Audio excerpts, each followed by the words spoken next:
Good afternoon, everyone, and welcome to the full breakfast here at Broadcasting Scotland. My name's Lesley Orr, and I'm very pleased to be joined by two, I think maybe new guests to Broadcasting Scotland. Collette Stevenson, who is the new MSP for East Kilbride, and as she's just been telling us, she's got big shoes to fill. She's taking over from Linda Fabiani. We'll meet Collette and hear more from her in a minute. And our other guest is Simon Barrow. Simon's a writer, an editor, and he's also the director of Ekklesia, which is a religion and society think tank. We'll get started with our conversation, chewing over some of the international and Scottish issues of the past week in just a minute. But first, let's have our coronavirus update. And this is as of 2 p.m. yesterday. There were 1,030 new confirmed cases of COVID-19 in Scotland. Sadly, 2 new reported deaths of people who have tested positive. 3,477,378 people have now received their first dose of the vaccination, and 2,402,700 have received their second dose. As you probably know, at the weekends, the only statistics on new cases, deaths, and vaccinations are updated. Since the start of the pandemic, a total of 245,744 people in Scotland have tested positive. 7,681 patients who have tested positive have unfortunately died. Okay, over to Simon and Collette. We're going to stay with COVID for the moment. There's a concern, listening to those statistics, and as you'll both be aware, there has been a steady increase in the positive tests, the numbers of people confirmed in Scotland, generally in the UK, and particularly in Dundee and Lothian. These seem to be the current hotspots in Scotland. I've just come from one of them. My local primary school has had a lot of cases, and there's real local concern there about that. Just wondering what you think. In England, Boris is talking, or has been talking about heading towards Freedom Day. I don't know whether that's going to happen. And really, in Scotland, what's your view? Do you think that we're heading in the right direction? That it's appropriate to continue to open up and to move through the levels? Or does this mark the beginning of a whole new wave and back to some of the restrictions that we've been living with for so long? Simon, what's your take on this? Well, it's interesting. Fairly recently, Nicola Sturgeon said that there was a possibility that we were heading for a third wave, and I do think that's a realistic possibility. You mentioned Boris Johnson and England, and unfortunately that's all too relevant here, because although we have, I think, taken a more cautious approach, had better communication, quite a number of things have differed in the way Scotland has handled it. And that's a good thing. Nevertheless, there are massive constraints at the moment. And Freedom Day is a piece of nonsense. It's the kind of boosterism that Boris Johnson seems to love. You can tell that he's had to be dragged kicking and screaming into the sorts of restrictions which are actually necessary to save people's lives. And I think there are sort of 2 fundamental issues at stake here, which are, of course, raised even more sharply by the Delta variant and the possibility of other variants. The first fundamental issue is that the question is, do we simply seek to try and manage the virus in its emerging forms, or do we look for a more radical suppression strategy? And at the moment, the UK government has made it clear that it's not going for a suppression strategy. And therefore, we are potentially going to be coping with new variants and new waves and so on. The second thing is that if we're going to open up society and move forward, then it's absolutely essential that we do, in fact, suppress the virus as far as is possible. Complete elimination is unlikely to be possible. And of course, vaccines are not any kind of magic solution to this. The kind of precautions that we've been having to take are ones that we need to go on taking. And I have to say, it does worry me at the moment that, particularly because the UK government's communication has been so terrible about this throughout, that a lot of people think, oh, I've got the vaccine, everything's heading back to normal. I won't bother so much about washing hands or distancing or wearing a mask and so on. But actually, those things remain really essential. So I think we need to be as cautious as we possibly can in Scotland. But it's a very messy situation that we're facing, because there is no clear and defined strategy from the UK government, and that's affecting the way the devolved administrations are handling it. Wales is doing very well. Scotland has done comparatively well, but the fundamental strategy is still not clear. Mm-hmm. Thanks, Simon. Collette, now that you're in Parliament and you're part of the debate and the kind of discussion about where and how Scotland manages to drive its own strategy, do you agree with Simon? Do you think we need to be exercising real caution here? Absolutely, Lesley. And we had a meeting on Friday with Jason Leach. And the key thing for me that Jason said was, this isn't going away. And we do need to take a very cautious approach going forward.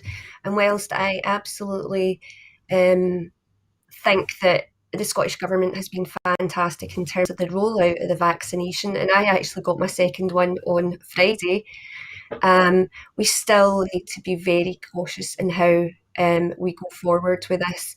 And I think in terms of lockdowns and restrictions throughout the country, and I think Linda Bald alluded to it as well, was that we could see going forward, because of this third wave, local restrictions and local lockdowns, which I think makes perfect sense. We don't want to see this virus spiraling out of control again.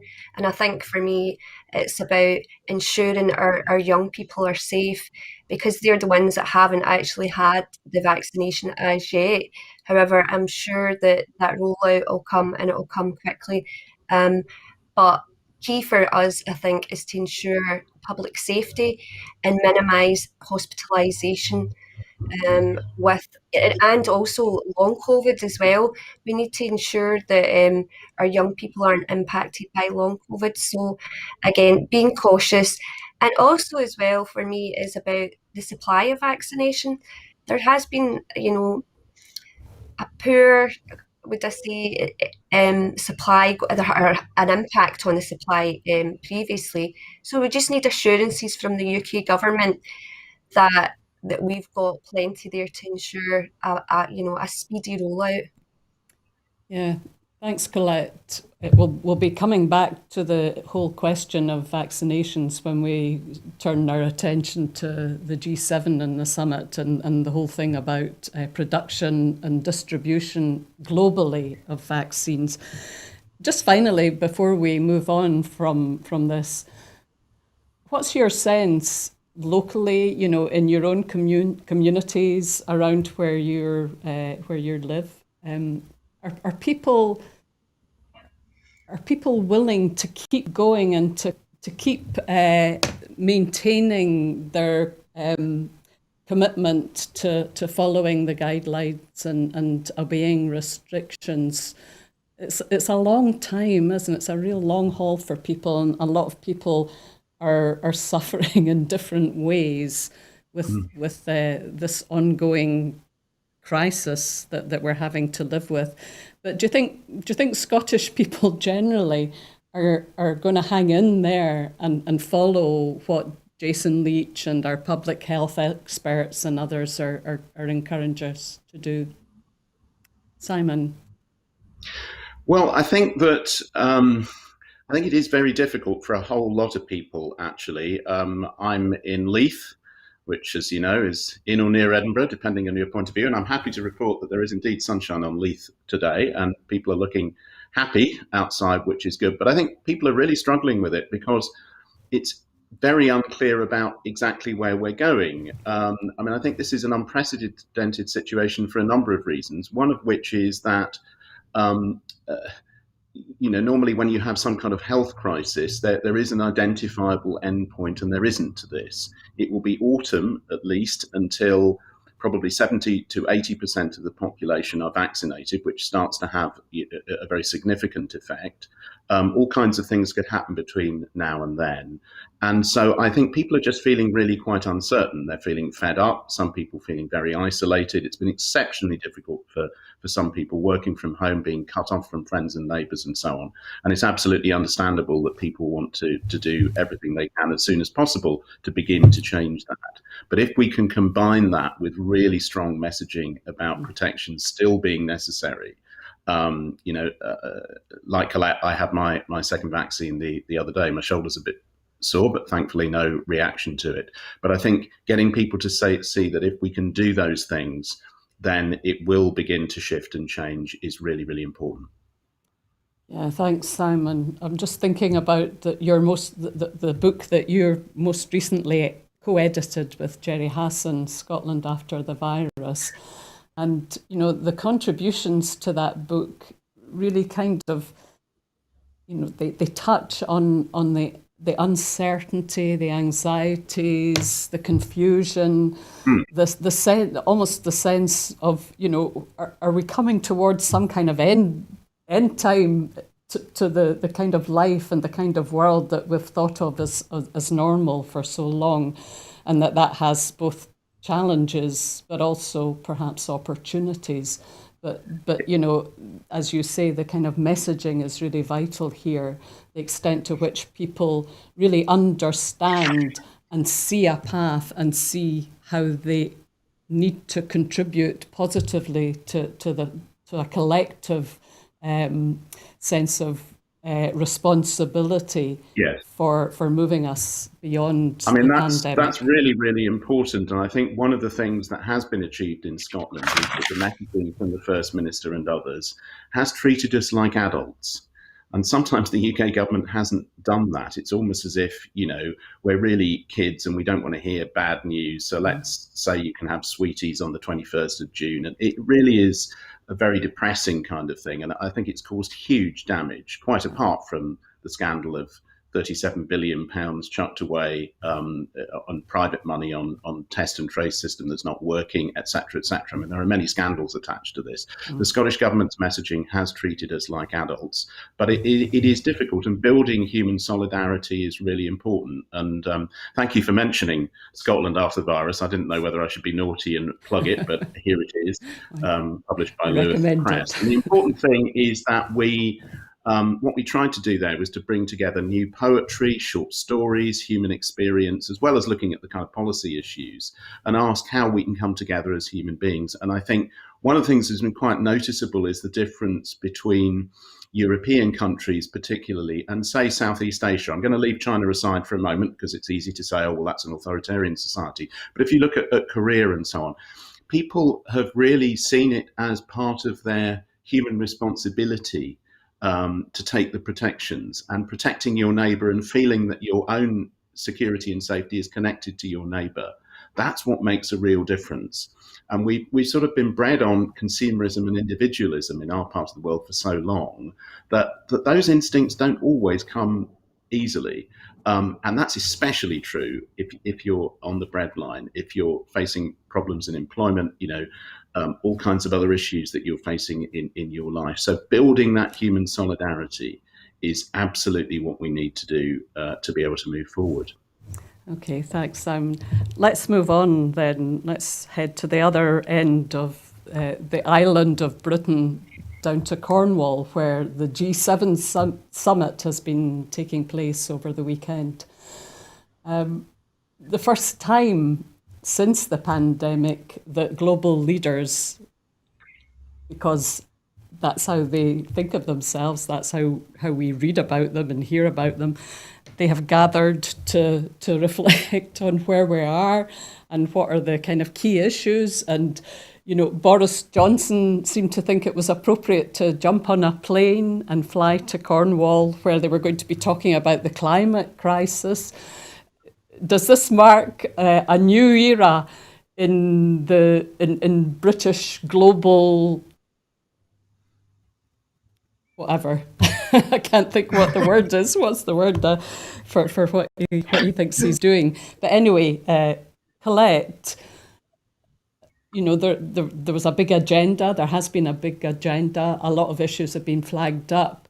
But perhaps the thing that has really dominated in the last couple of days, and perhaps has kind of undermined any sense of Britain as being a good ally, a good cooperative member of the global or the European community, is the question of Northern Ireland and the protocol that was agreed under the terms of Brexit, and of course this has caused tension, not to mention sausage wars. So what do you see as being the key issues here, and what has what's your impression of the way in which Boris Johnson and his colleagues have responded to these issues, and particularly the question of Northern Ireland and the protocol?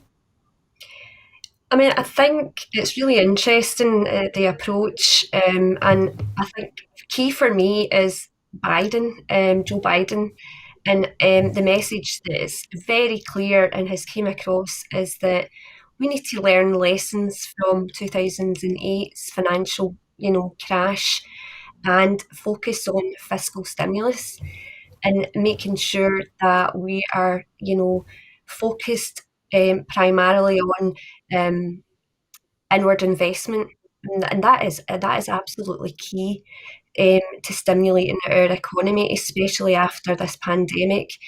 And I think his Treasury Secretary came out and actually announced something like £1 trillion that he's putting forward. So he really is, taking all this on board. He's obviously learned the lessons from the past.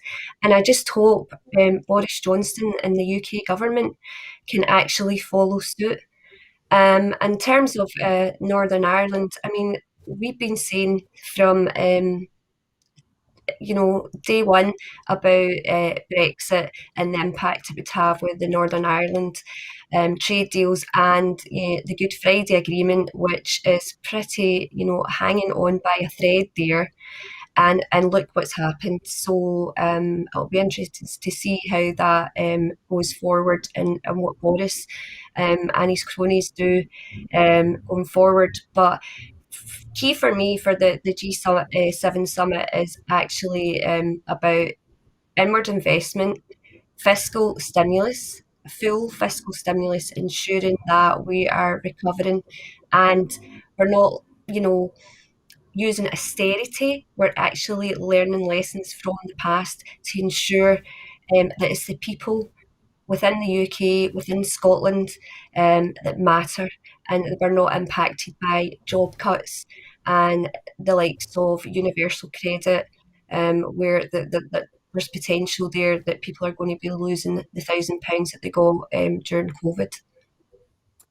Yeah, thanks, Collette. We'll pick up on some of these issues, particularly the question of fiscal stimulus and whether we're moving into a brave new world beyond neoliberalism and austerity. But Simon, just to stay with the question of the Northern Ireland trade the protocol, does this seem to you that this is really a kind of fairly fatal undermining of the kind of trust and good faith that's required in order to develop effective and constructive post-Brexit relationships in Europe?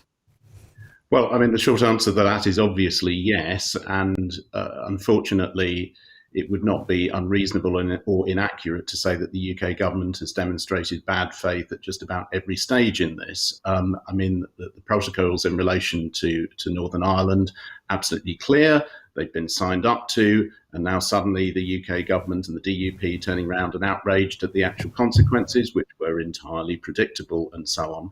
And it's rather like, if you and I had a mortgage and we signed the mortgage document, and then we said, oh, actually, we're not very happy with this. We'll go to the mortgage company and say, well, your terms aren't fair. Can you change them? We want to negotiate this. I mean, they're just going to laugh at us, really. But unfortunately, what happens with the UK government is that they keep going back on things that they previously said or previously agreed. They act as if they're shocked about things they've been warned about on numerous occasions. And then their solution is, of course, blame the European Union. And unfortunately, that seems to have worked. I mean, that's how they won the vote in the first place, not just through an astonishingly dishonest campaign built on industrial lying by the Vote Leave people who've now also gone into Downing Street in various shapes and forms, but also by years and years of the sections of the tabloid press, feeding us with xenophobic nonsense about Europe. So there's a very long history to this. And it's difficult to see how we're going to move forward until the UK government grows up, and it's unfortunately not showing many signs of doing that. The other agendas on the G7, there are vital issues being discussed, but the G7 does represent in itself a particular way of structuring and running the world, which is at the heart of the global crisis, the existential crises that we face in relation to poverty and injustice, in relation to biodiversity and the undermining of that, in relation to this pandemic and what are likely to be future pandemics, and in terms of the climate crisis and so on. I mean, these are life-destroying realities, and the way they're being dealt with at the moment is still not really taking that sufficiently seriously. Much more to say about that if you want, but at that stage I would say that. For example, today we've heard what should be good news, which is that there are going to be apparently, cuts in reliance on coal. That's a good thing. Represents Biden taking a very different step to Donald Trump. But again, that will be based on it's hedged on a whole lot of other things to do with carbon capture and so on. It's completely insufficient. We haven't met the targets from Paris and so on. And I think the fundamental difficulty is that the leaders at the G7 want to turn the climate crisis and addressing it into a technical problem that we can solve through private investment and technical means and a certain amount of government action. What they're not facing up to is that it's the structure of the global economy and global capitalism which has produced this crisis, and that unless we change fundamentally the way that we do economics, then we are not going to be able to address it adequately. And also that people are already suffering and dying as a result of climate change. If you're in an area of the world like Fiji, many parts of Asia and so on, the climate crisis is hitting you badly. And once again, it will be the poor who suffer the most. As with the pandemic, it is in a sense a class issue, and we need to understand that. Yeah, thanks, Simon. Biden, in making his call for a recovery stimulus, talks about meeting the moment.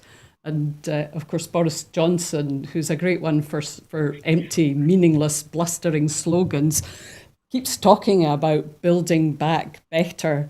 I actually noticed that he said that any recovery plan should be environmentally mindful and should be also more feminine. This just seems like a complete joke to me, and particularly, picking up on your point, Simon, the hypocrisy of talking about dealing with the climate crisis through moving away from dirty coal, and yet at the very same time, the UK government has been discussing opening up a coal field in Cumbria. Indeed. Yeah. Collette, what do you reckon? Do you think there's any sign whatsoever that we're moving into a time and a way of dealing with these kind of global issues structurally, and tackling them in a serious way, in a way which really reflects meaningful global solidarity and understanding, not just about the urgency of the issues, but the radical policies and agreements that are going to be required to address them in any really serious way. Yeah. I suppose for me, Lesley, I mean, we are hosting COP26 in October. We are, fundamentally going to be on show to the rest of the world. So we need to be setting huge examples there. I mean, one of the things that I did in my role as a councillor was I sat on the sort of committee for Strathclyde Pension Fund. And I was constantly lobbied about disinvestment in fossil fuels. And I was delighted to see that Glasgow Council, their actual Strathclyde Pension Fund committee, have fully committed to disinvestment there going forward in terms of fossil fuels. So that's huge, and sets a huge example going forward for the rest of the UK. So that's just one example, really, of what we should be doing going forward to tackle this climate emergency. Okay, let's move back to the whole question of the pandemic and the global response to the pandemic, and particularly the issue of vaccination and making vaccinations available, so that the whole population of the world is protected against the virus. Although whether and for how long it will protect us against the variants remains to be seen.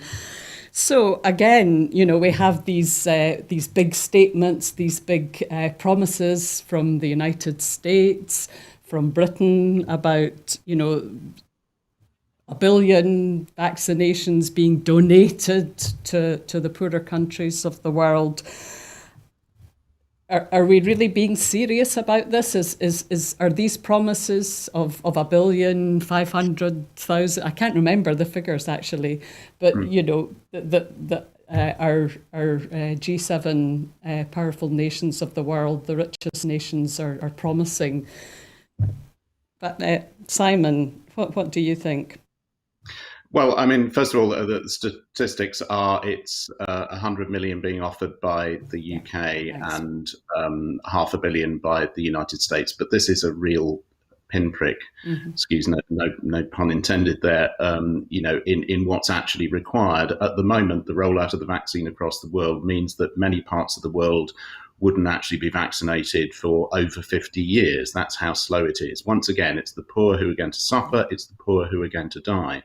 But the reality really bites here, because any idea that we can isolate ourselves from this problem by just taking care of ourselves and not caring about other people, not only is wrong morally and politically, but it's also disastrous, because it means that the virus will continue to spread and mutate, and there is no escape from this. So something much more radical must happen. It must happen in terms of patents, which must be removed so that vaccines can be made available free to people. There should be massive investment in this. The rich countries should be investing to ensure that everybody in the world gets the vaccines as soon as possible. But also it raises major issues in terms of health systems across the world and so on. It's a global challenge, and it spreads far beyond this particular virus. It also relates to, the question of how pandemics are going to be handled in future and so on.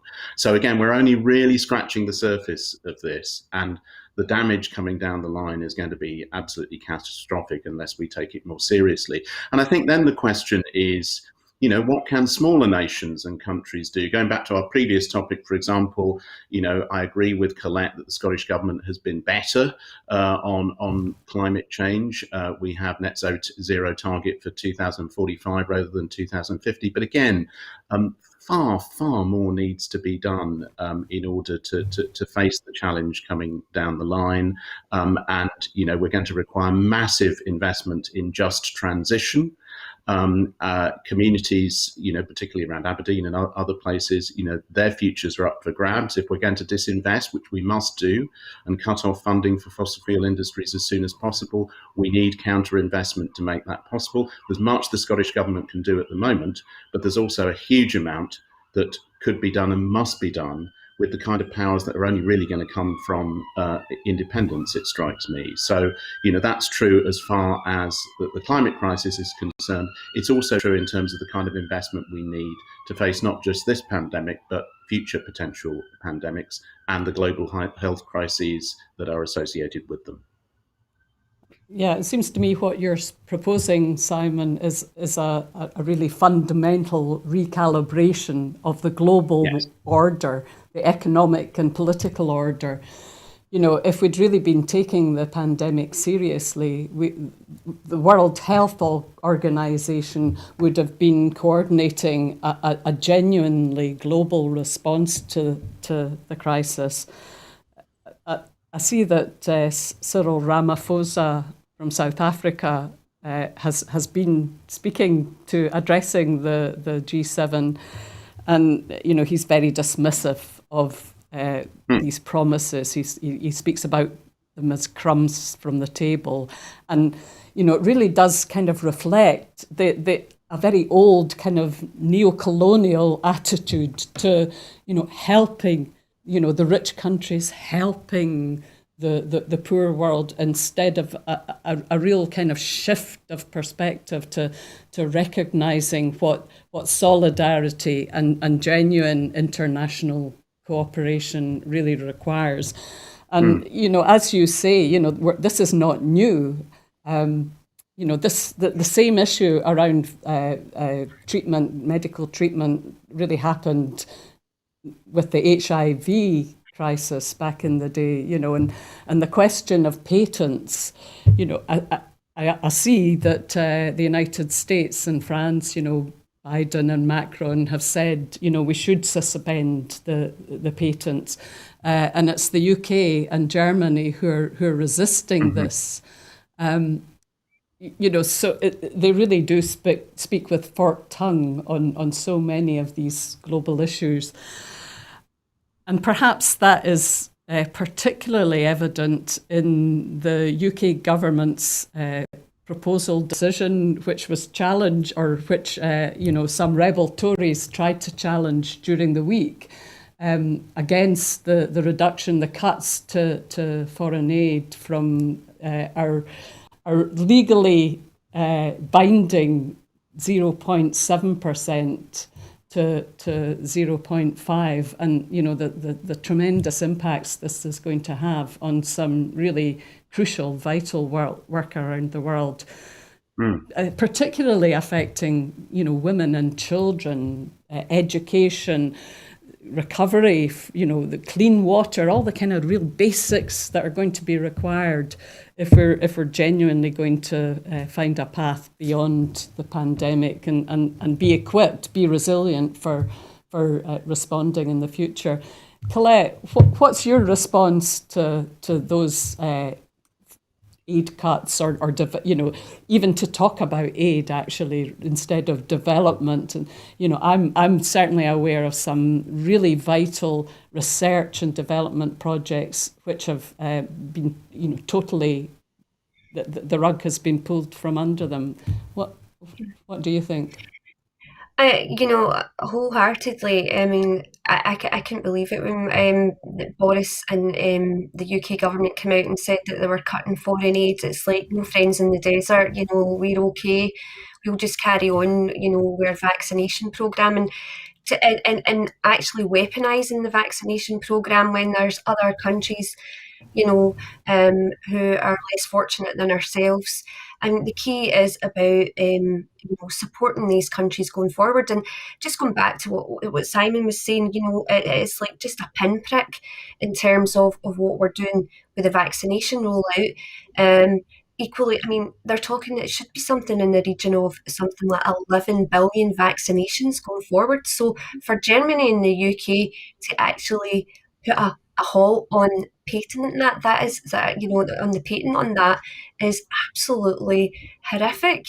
We should all be joining globally in this pandemic to ensure that we're helping others. And key to that is increasing the aid going forward, to ensure, because I know this sounds quite a selfish thing, but it's a self-defeating thing, because if we're just looking after ourselves, then, are we going to isolate ourselves? Internationally, we need to be looking after everybody, and that is key as far as I'm concerned. The director Yeah. of Global Justice now referred to this promise of donations of vaccines as a PR gimmick. This is a very characteristic response of the current UK government to so many issues. And he talks about ignoring the structural problem of intellectual property rules, the whole thing about the patents, and that actually this is affecting supplies at the moment. That one of the key issues is that there is actually a shortage, and that shortage cannot be addressed under the current rules and arrangements. Simon, you wanted to come in. Yeah, indeed. Sorry, I jumped in there. Got a slight delay here, so I thought there was a gap. But yeah, I mean, this is an absolutely critical issue, because the other thing that's happened during this pandemic is that as a result of the creation of vaccines, we've also created 9 new billionaires out of those vaccines. People have made vast amounts of money out of this. The amount of money that would actually be required to vaccinate everyone in the world is probably somewhere in the region of £60 billion as an initial investment. Sounds a huge amount of money. It's a tiny amount of money when you look at the size of the global economy and the size of the OECD economies and so on. And not investing that is absolutely disastrous in the long run for ourselves, as well as fundamentally immoral. But in terms of the aid cuts, which are part of that picture, of course, development assistance, there are lots of questions around it. There have been, long-term political football in many respects. And I've been quite critical of the way the UK has run its aid programme, because it's often run it in a self-interested way. And the more they say about it, the worse it gets, really. That what they're now saying is, this is a form of charity. And of course, when we're suffering ourselves, then sometimes we have to stop, contributing to charity in order to make sure we don't go into debt. Well, first of all, debt has absolutely nothing to do with this. Secondly, looking at it as charity is fundamentally wrong. Development aid programs are just a tiny bit of what we pay back for the wealth that we have accrued historically through imperialism, colonialism, slavery. Taking money, which we're still doing, of course, through fundamentally unjust and unequal trade relationships, taking money from other parts of the world to enrich ourselves. So the idea that it's charity to make a small contribution back, no, it ought to be considered a matter of justice. And as Collette says, also enlightened self-interest, in the sense that it's only by building solidarity and addressing the fundamental underlying causes of climate change, of the destruction of biodiversity, of pandemics, which fundamentally is massive inequality in the world, and a distorted economic system, which actually rewards the acquisition and the hoarding of capital, rather than investment in life-saving technologies and the spreading of resources, so that we can all benefit and work together. Those are the kind of things that need to change. But yes, the aid cuts are disgraceful, and many of them will hit the poorest communities. They'll hit, as you said, Lesley, women and children in development programs, which are going to be cut back. And it's short-sighted, it's wrong, it's immoral, and it's stupid. The chances of any reframing of that whole discussion and that whole kind of policy area in the way that you're proposing or suggesting, Simon, seem vanishingly small under the current UK government, which has... Sorry, I've just...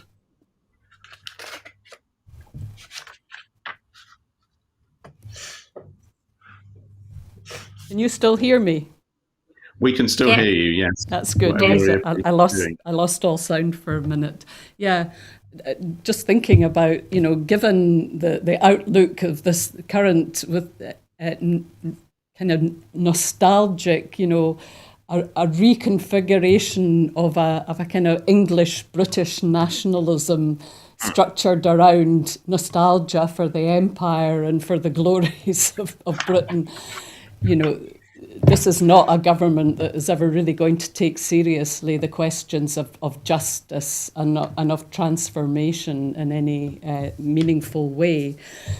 But let's move on from G7. I mean, there's a lot more we could say about that. But since we're talking about poverty now, during the week, Shona Robison, who's the Cabinet Secretary for Social Justice in the Scottish Government, she invited all parties in the Scottish Parliament to join a national mission to eradicate poverty, with a call to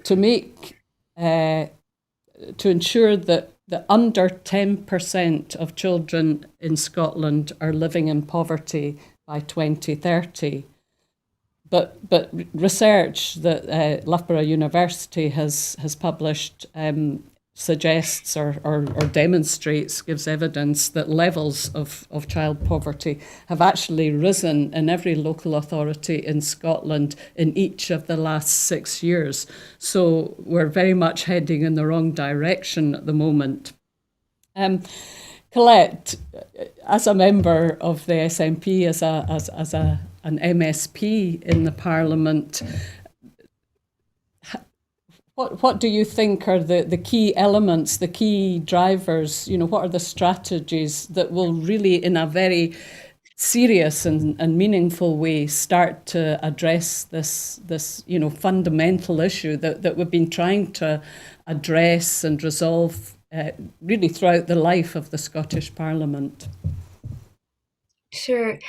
I mean, I was attending. I was there at the debate. It was a great debate. A lot of good points about how we need to try and eradicate poverty.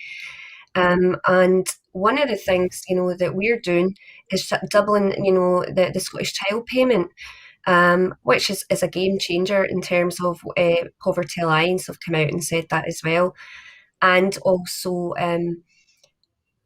that various other things we're doing about school dinners, breakfast clubs and things like that to try and eradicate children in terms of food poverty as well. And then you've got your in-work poverty as well, and how we can try and deal with that through a universal basic income. But it goes back again to our fiscal levers and what we've got. So we're calling on the government to give us our employment rights, and make them part of the devolved powers that we've got to ensure that we can do more to try and eradicate poverty in that aspect. So I suppose it goes back to the independence question in terms of the more fiscal powers that we've got would allow us to do more to try and eradicate poverty. I mean, one of the things that my colleague pointed out at the debate, Natalie Dawn, was despite the fact that we're constantly trying to mitigate the UK government's austerity cuts, if they do decide to cut the universal credit again, then it's basically negating anything we're doing to do with the Scottish Child Payment. So we are really, urging the UK government to ensure that they don't put that in place in any other austerity cuts that they're thinking of doing, in terms of not extending the furlough scheme as well, which is key to actually promoting the economy here as well. So I suppose for me, the other thing as well is about stigma. We didn't really touch much on that at all the other day, but that is something from a societal point of view that we need to look at as well, is about the stigma around poverty. Thanks, Collette. It's interesting to hear you reflect on the debate, and also encouraging that there was a fair amount of cross-party support for what is being proposed, including, the extension, the devolution of employment laws, so that a genuine living wage can be established. However, I noted that Pam Duncan Clancy, who is, of course, a new Labour MSP, she went with all of that, but she was also challenging the government to make full use of the powers it currently has. She was suggesting that it would be helpful, for example, to ban public sector contracts where the contractors were paying 0 hours or below the living wage, and calling for a greater, a wider, a deeper commitment to faster construction of social housing. So maybe there's more that we could and should be doing at present, so that it doesn't simply become an issue of here's another reason why we need independence. Simon. Yes, indeed. I think that's an absolutely fair comment, and I suppose I ought to declare a bit of an interest here in that I am a member of the SNP and active in the SNP, but I seek to engage politics in a much wider arena than that. And I think it's interesting, for example, that the Greens and the SNP in talks at the moment. I think the Greens might bring some pressure to bear in this kind of area as well. I think generally speaking, the SNP's intentions in government are in the right direction and many good things are done. But there is also a bit of a tendency, I think, in programmes of government and in manifestos to sort of have a few million quid on this, a few million quid on that, without actually having a clear joined up anti-poverty strategy. And it is a matter of shame that in 14 years of government, there hasn't been the kind of radical shift that we need in wealth and power, which is how you address poverty. It's money not being in the right place with the right people. So there is a lot more that can be done under the conditions of devolution, and a lot more that could be done with the powers of independence. And, we have to face the realities of the fact that, for example, in terms of social security, we only have a little over 15% of the powers at the moment. The rest are reserved to Westminster, and the way that they're using them is appalling in all kinds of ways. But yes, there is more that can be done. And but I think Labour are right to challenge on that when it comes to the budget. Hopefully they will engage positively to look at what resources are available and to seek to work with the Scottish Government to be much bolder in its anti-poverty strategy. But as I say, we need an anti-poverty strategy, not simply a collection of worthy but individual policies that don't really link together. And I think the other aspect of this, of course, is that Shona Robertson has recently been heading up a Justice and Fairness Commission within the SNP, which was published recently. I hope a lot more will be made of that, because really there are two aspects to it. One is it's taking a fundamental look at how policy is done, and the fact that policy should actually be driven by those who are at the cutting edge of these problems and issues that we're seeking to tackle. And it also needs to be much more connected with local communities and so on, the relationship between central government and local government. Local government finance is very much critical to this, because although, again, it's a little bit better than it is in England, but nevertheless, local authorities are under huge, huge pressure in terms of the delivery of services. So I think that report could be really important. It also has a number of policy suggestions attached to it, which can be looked at and which there'll be creative debate around. But I think it's how we do policy, how we create we need an anti-poverty strategy. We also need an industrial strategy and a post-industrial strategy for Scotland as well. And there's still much more that we can do with the powers that we have in our own hands, as well as much more that could definitely be done with the powers of independence, which we really, really do need if we're going to make radical change. Indeed, you're right to highlight that commission. And for me, what would really make a difference would be much greater policy coherence, a much clearer structural, strategic approach, and what I think is actually reflected in some of the work of the Commission. Actually, we need a gendered approach to all of these questions at an economic as well as social policy development, because child poverty is almost entirely a function of women's poverty. And, unless we start to tackle some of these issues, from that perspective and using a gendered lens and a gender approach to budgeting, I think we're not using all the resources and tools that are at our disposal. let's move on from that to another, kind of key, a bit of a running sore in Scotland in terms of one of our kind of social crises, one of the things that really reflects the kind of injustice and poverty and problems in our society, and that's drugs and drug abuse and drugs death. And Angela Constance, of course, has been appointed as the minister with special responsibility for tackling this area of concern.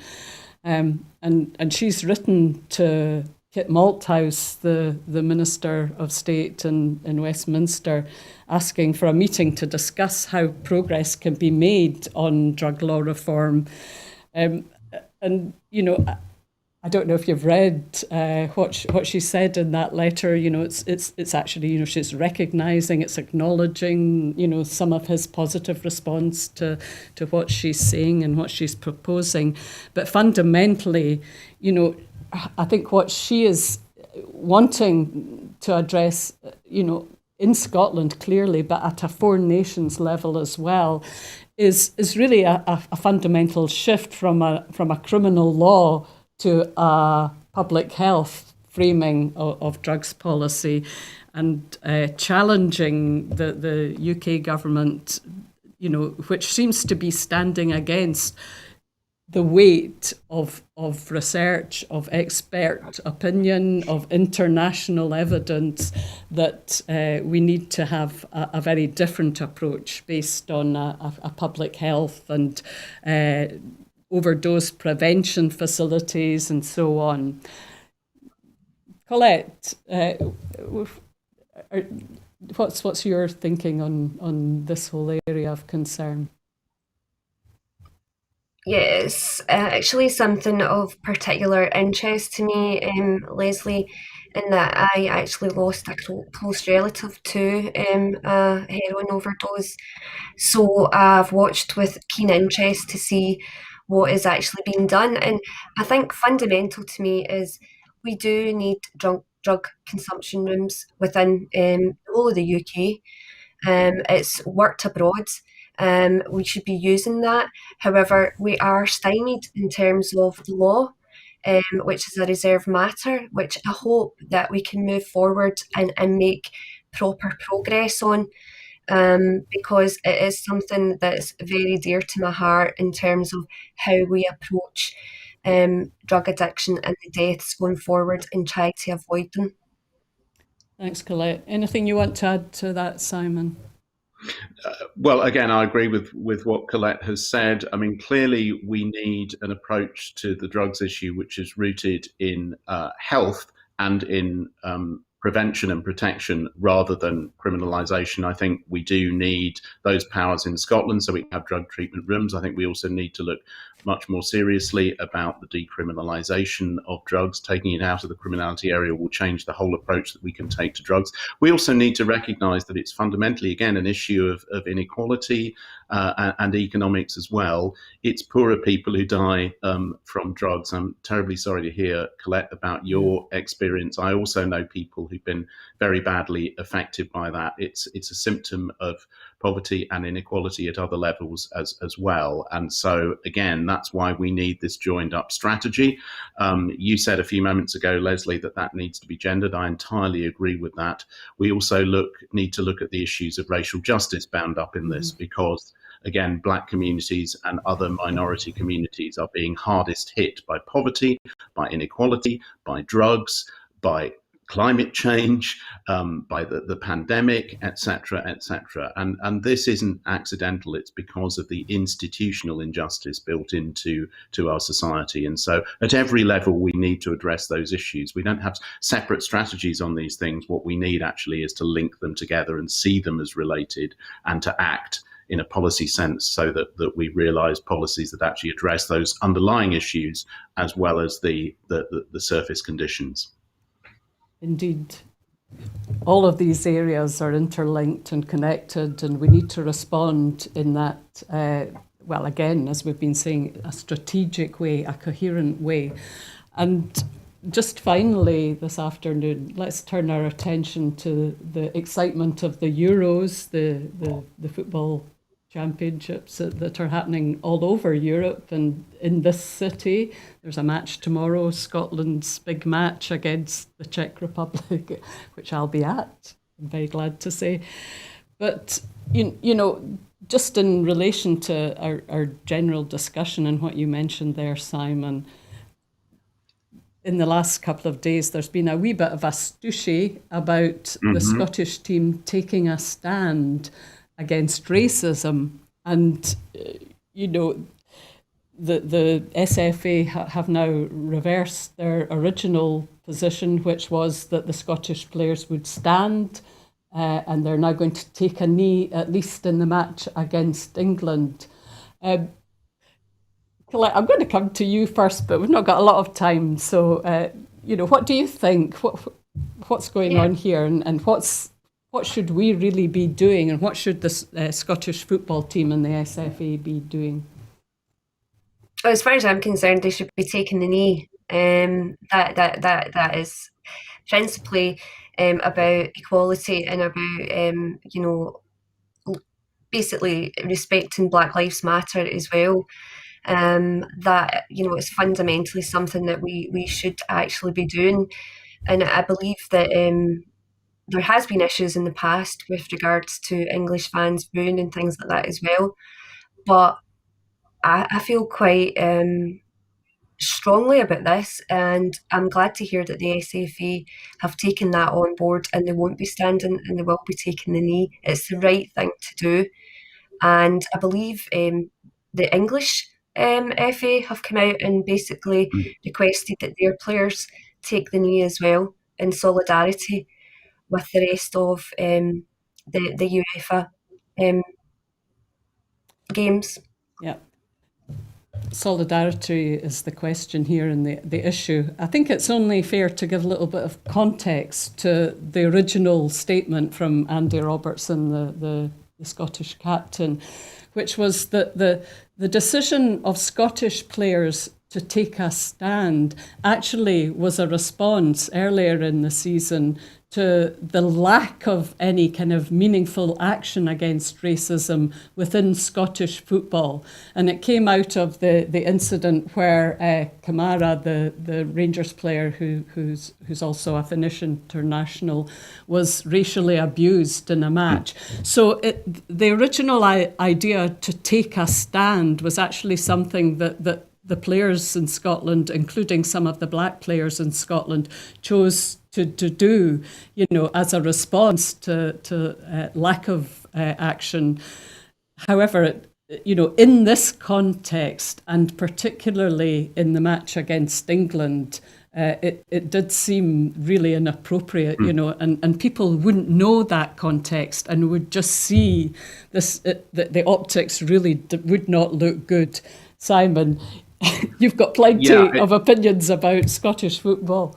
Yeah. Well, I'm co-founder with Paul Goodwin of the Scottish Football Supporters Association back in 2015. That's still a very active organisation, very important that we have a fans union in Scotland. But yes, I mean, I'm afraid I do think the SFA's made a complete mess of this, really. The context that you give is important, but really when the international symbolism is taking a knee, and that's really significant, because why were some fans booing people taking a knee? It's because when you take a knee, it's a physical gesture which brings together humility and solidarity. It's much more potent than just simply holding up a red card. People don't boo when you hold up a red card against racism, but some of them boo when you take a knee. And of course, that has a whole history connected with the freedom movement in the United States, with Martin Luther King and so on. It's really, really important. Scotland, please do that, not just against England. You know, that's the right decision, but against the Czech Republic as well, in all our matches, we need to do that. And the taking a stand thing really is a bit weak. It's a bit like me saying, oh, well, for the next week, I'll take a stand against racism by eating breakfast. Well, I do that every day. Players stand before matches. It's a choice, a deliberate choice to take a knee. And yes, taking a knee is not enough. We need concerted action against racism within the game. But it is a physically potent symbol, and that's why some people are opposing it. And good on the English FA, and actually good on Gareth Southgate for taking a strong stand on that. You know, often in Scotland, we take the lead on things. We ought to be part of taking the lead on this as well. No to racism, take a knee. Indeed. A very good word to conclude. We can all do this. Perhaps fans can do it at the game. Fans can do it at home, you know, to actually take the lead as well. Yes, why not? That's a good call, Simon. And let's wish Scotland well in all their matches. Absolutely. So we've come to the end of our hour, and I want to say a very warm word of thanks to Collette and to Simon for joining me this afternoon. It's been really interesting. We've ranged far and wide. So thank you, and I hope you'll come back sometime. Do it again. But for now, I just want to say to all the people who are watching, you know, if you think that this service, that the Broadcasting Scotland independent media is worth supporting, is worth developing, so that we can really have a different perspective, a different take, an independent voice in Scottish media, please consider supporting this very worthwhile setup. It's very impressive, I must say. You'll find all the information here you see below the website where you can register and pledge support. But from me and from Collette and Simon, goodbye. See you again next time.